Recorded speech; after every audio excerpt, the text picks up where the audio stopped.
Приветствую вас, друзья, на канале Лука. Тема на сегодня – это неожиданные фейлы, приколы и неожиданные хорошие и не очень сюрпризы в прямых эфирах на телевидении. И сегодня это только первая подборка. А будет еще и еще. А мы поехали. Если это женщина, зная, что она в прямом эфире и так себя ведет, то мне интересно, как же она себя ведет в гостях. А как у себя дома, я даже боюсь представить.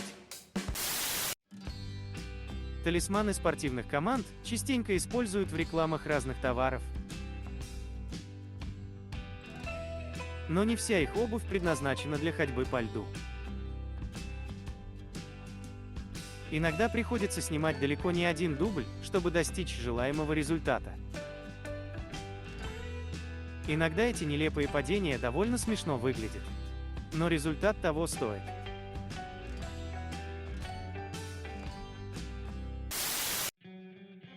Рукопожатие в международных отношениях – признак доверия. Дальше, выводы делайте сами. Обычная беседа серьезных мужчин в прямом эфире. Вроде все нормально, и вдруг, как будто в них бесы вселились. Страсти накалились до предела. В ход пошел и стол, за которым пару минут назад они же мирно беседовали. Интересно, что именно вызвало такую бурю эмоций. Простые неприятности поджидают даже Байдена. Вот он упал с велосипеда, подъезжая к своим сторонникам. Ну что поделать, возраст нужно уважать и не экстремалить. Вот такую сальтуху сотворит не каждый спортсмен. А тут журналист, попавший под тюбинг, такое крутанул. После, распластавшись на снегу, с невозмутимым видом продолжил выполнять работу журналиста.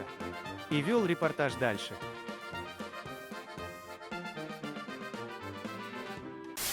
Любопытные дети. Они часто пытаются войти в кадр и рожи построить. Для нас это смешно, а вот для журналистов не очень. Поэтому иногда ведущие могут и подзатыльник дать, ну или обматерить. Некоторые случайные прохожие очень любят потроллить телеведущих. Вот как на этом видео, мальчик, проезжающий на трамвае, потрогал лицо журналиста. И делает он это, зная о своей полной безнаказанности. Попало на камеру нападение на Макрона.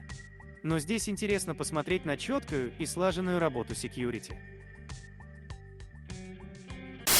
Падение велосипедиста попало на камеру прямого эфира. Но, к счастью, все обошлось. Ведущая происшествие даже не заметила.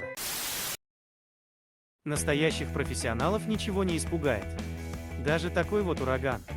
С ног сносит ветер, а ответственный ведущий отважно старается исполнить свой журналистский долг. И вот что из этого получается. Диктор читала новости в прямом эфире. И вдруг что-то под столом зашевелилось. Это был нежданчик.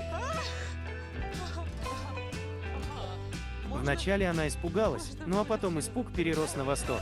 Виновницей срыва эфира оказалась большая черная и очень добрая собака. И несмотря на то, что ведущая оказалась кошатницей, она все одно приобняла четвероногое и пушистое чудо.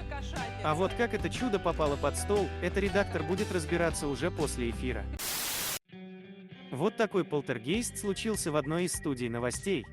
Все просто, видеокамера зажила своей жизнью. Ведущие, конечно же, пытаются держать марку, но в глазах у них страх, непонимание и растерянность. Но все же они молодцы. Животные часто становятся случайными героями прямых эфиров. Вот, например, два серьезных политика решают такие же серьезные вопросы, и вдруг, вот, живущий в этой же студии привольно вошел в кадр. Но интересное здесь – это реакция серьезных мужчин. Они с умилением наблюдают за котиком. И вся серьезность куда-то пропала, и на их лицах появились добрые улыбки. Репортажи и прямые эфиры на природе всегда чреваты сюрпризами. Ну а если на заднем фоне у ведущего еще и животные, то появление сюрприза практически гарантировано. Например, на этом видео нежданчик устроил бычок. Ведущая сама в шоке. А как вам такое? Птичка без страха и упрека подлетела и села журналисту на плечо. Кстати, респект ведущему, он сразу же адаптировался и продолжил репортаж. Даже после того, как пернатая вытащила наушник и с ним улетела. А у этого гостя прямого эфира просто случился жесткий казус. Камера случайно опустилась в дрожащих руках, и все зрители, включая студию, увидели, что комментарии он дает для них сидя на унитазе. Фу-фу-фу какой-то. Бывает, что во время прямого эфира в новости вмешиваются и братья наши меньшие. Чтобы исправить ситуацию, придется побегать. Это чемпион по скоростному чтению, правда по чьей версии непонятно.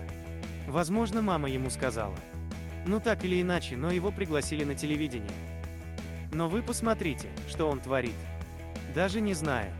А вы как думаете, правда ли он читает, или все же он шарлатан? Напишите в комментах. Потому что лично я сомневаюсь. Так, полистал страницы. А ведущий, кажется, в восторге. Последнее время на телевидении, в прямых эфирах, задний фон для новостей выставляют рабочие моменты админ-группы редакции. Иногда это довольно смешно выглядит. Интересно, что они не поделили? Все, на сегодня приехали. Благодарю, что досмотрели нас до конца.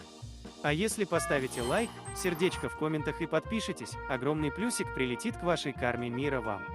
Всем пока!